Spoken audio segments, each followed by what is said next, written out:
Sir engineer Ali Mirza साहब की वजह से थोड़ी नहीं ज़्यादा ही तब्दीली आई।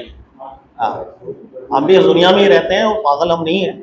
या अपने मेरे जितने इलाके वाले हैं वही मुझसे जो मुलाकात करते हैं, हमें जितने लोग मुझसे मुलाकात करने आएंगे दो बंदों के सवाल, 90% सवाल इंजीनियर, 10% सवाल घूम घुमा के आएगा गांधी, तीसरा कोई सवाल नहीं होता लोगों का। आते बाहर ममालिक से आएंगे लोग, मुलाकात करने आते हैं। मुझे पहले से ही पता होगा भाई क्या, अगर दारुल इफ्ता के अंदर कोई मुलाकात करने आते हैं ना, जहाँ फतवा तो वहां सिर्फ तलाक के मसले होते हैं, वो हमें पता है भाई वहां तलाक है।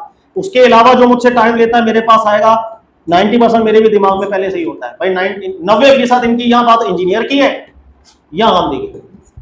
अब जो मुलाकात करने आने हैं देवबंदी भी आएंगे, वो बरेलवी भी आएंगे, वो दूसरे भी आएंगे। तो अब नॉर्मली मेरे पास इसलिए आते हैं कि मैं बुरा किसी को नहीं, मैं तो इंजीनियर को भी बुरा नहीं कहता भाई, जो अच्छे काम उसने किए, जहाँ गलती हो तो सबसे होती है। तो मेरा मिजाज थोड़ा अलग है, तो मुझसे आगे खुल के बात भी करते हैं। लेकिन मैंने ये महसूस किया है कि जितनी बड़ी तादाद के अंदर लोग आके उसका नाम ले रहे हैं, तो छोटा काम नहीं किया उसने भाई, उसने कुछ अलग ही काम किया है, ये मानना पड़ेगा।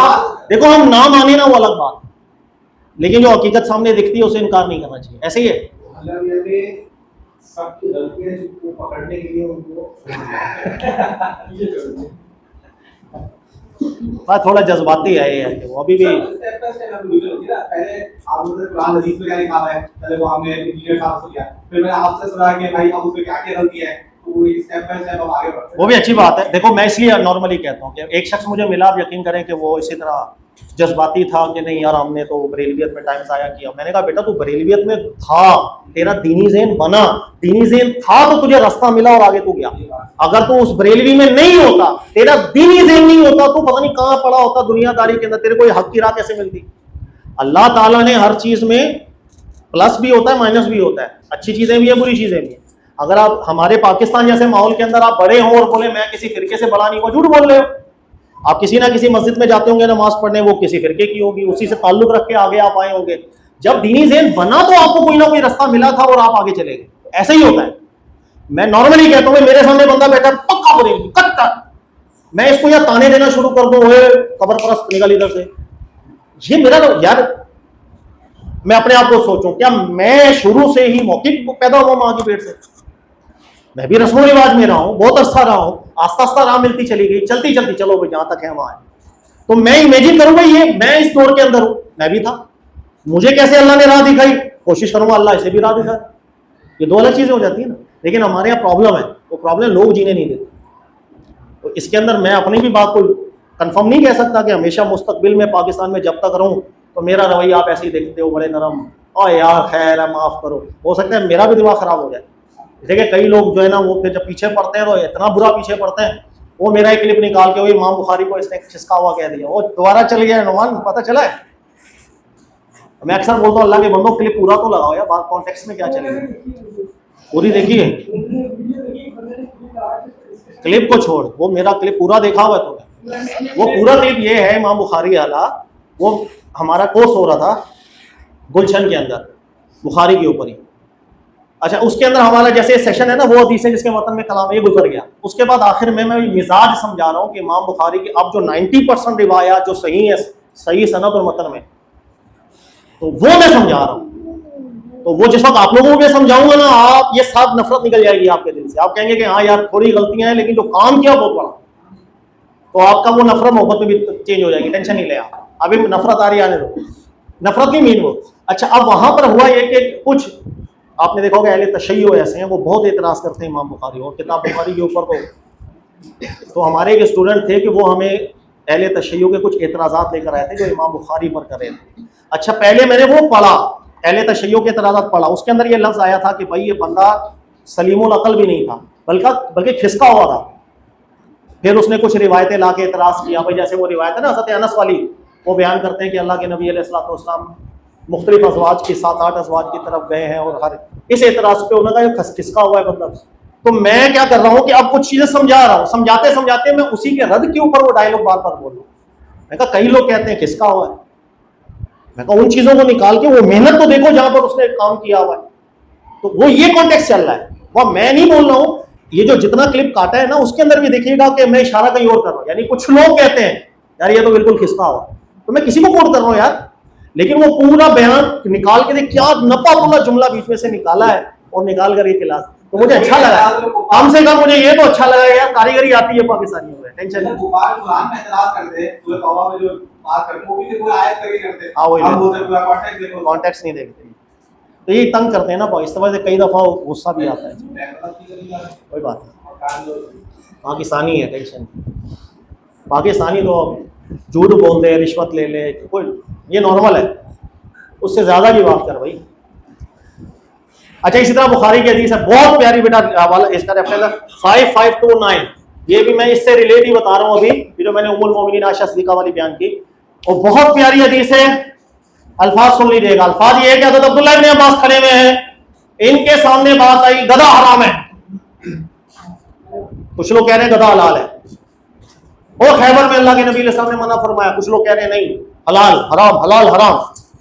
नबी पाक अलैहि सलाम की ये बातें जब मिल रही हैं अब्दुल्लाह इब्न अब्बास को, नबी अलैहि सलाम की वफात मुबारका के बाद ये किस्सा हुआ, तो अब्दुल्लाह इब्न अब्बास के तारीखी अल्फाज हैं, उन्होंने कहा कि मैं जब कुरान पढ़ रहा हूं तो मुझे गधे की हुर्मत पे कोई बात नहीं मिल रही, लाजिमुफीमा हुई, जो वही की गई है उसमें हुर्मत का गधे के अंदर कोई शायबा नहीं। हज़रत अब्दुल्लाह इब्न अब्बास ने कुरान की आयत से स्टैंड ले लिया, और वो जो सामने रिवायात थी नबी अलैहि सलाम से मंसूब, उसको कबूल नहीं किए। तो ये भी हदीस इसी से रिलेट मैं कर रहा हूं, जो ये सहाबा का तरीका रहा है बेटा, सहाबा के बाद यही तरीका मुज्तहिदीन का रहा। इमाम अबू हनीफा ने सारी जिंदगी और कुछ नहीं किया, सिर्फ उनकी तहकीकात यही होती थी कि रिवायात में जो काबिल कबूल चीजें नहीं होती थी, कुरान के खिलाफ लगती थी, उनको आप अलग कर देते। हाँ, गलतियां भी हुई हैं, इंसान से हो जाती है, कोई टेंशन नहीं। आप इमाम मालिक को देखें, यही बेटा उनका काम है, कोई टेंशन वाली बात, यही तरीका अगर उनका रहा। हमारे यहाँ प्रॉब्लम ये है, सिर्फ गधे का जो लफ्ज है, चूंकि हमारे यहाँ मुहावरतन गलत इस्तेमाल होता है, इसलिए लफ्ज गधे से हमें प्रॉब्लम हो, वरना क्या है भाई, वो चरिंद जानवर है यार, ना वो वहशी जानवर है ना कुछ है। सिर्फ ये हुआ था कि जब खैबर में गालिबन मुझे याद है, उसके बाद हांडियों में गोश्त पक रहा था, वो गधे का गोश्त था जो पक रहा था, अल्लाह के नबी अलैहि सलाम ने मना फरमा दिया था कि ये गोश्त नहीं खाना, इतनी बात हुई। अच्छा, इसके बाद क्या हुआ, अल्लाह के नबी अलैहि सलाम जब इस दुनिया से वफात पा गए, उसके बाद एक मसला छिड़ा, होता है ना कि एक कौम में ग़िज़ा है खाने की, एक में नहीं है, कोई नहीं खाते थे वहां वाले गधों को, लेकिन नबी अलैहि सलाम के वफात मुबारका के बाद ये हुआ कि मसला छिड़ गया कि भाई फलां कौन गधा खा रही है। अब सहाबा किराम ने डिस्कशन की कि भाई गधा हलाल है, तो प्रॉब्लम है इसमें क्या। फिर कुछ सहाबा ने हदीस रिवायत की कि याद नहीं है, खैबर से जब हम लोग वापस आ रहे थे तो हंडियों में गधा का गोश्त पकड़ा था, जो हमने ही ज़िबा करके गधे के गोश्त को पकाना शुरू कर दिया। एक जुमला नोट कीजिएगा, गधे खैबर फतह हुआ, माले गनीमत थी, माले गनीमत में गधे जानवर खड़े थे, सहाबा ने खुद गधे जानवर लिए, ज़िबा करके पकाना शुरू कर दिए। वही बात आ गई जो पीछे हज़रत अली रिवायत, अभी हाकिम की कस्टडी में माले गनीमत नहीं गया था, खुद तसव्वुफ किया था, तो नबी अलैहि सलाम ने फरमाया ये गोश्त नहीं खाना,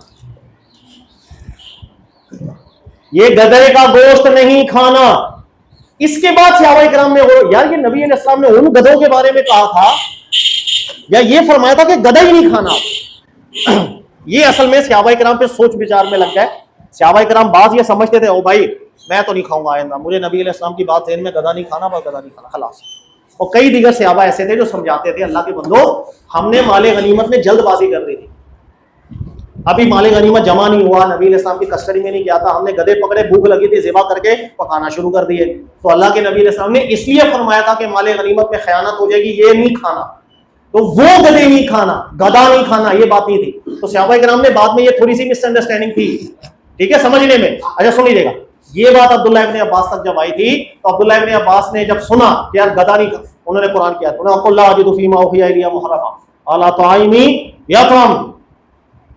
कि मैं कुरान में हराम नहीं पा रहा, लिहाजा वो बात ज्यादा ठीक है जो बता रहे हैं कि गधे को हराम नहीं किया था अल्लाह के नबी अलैहि सलाम ने, वो एक वक्ती तौर पर उन गधों को मना किया। लेकिन मसला सिर्फ ये है कि ये मसले ओपनली बयान ना करें तो ज्यादा अच्छा है, लोग मजाक उड़ाते हैं।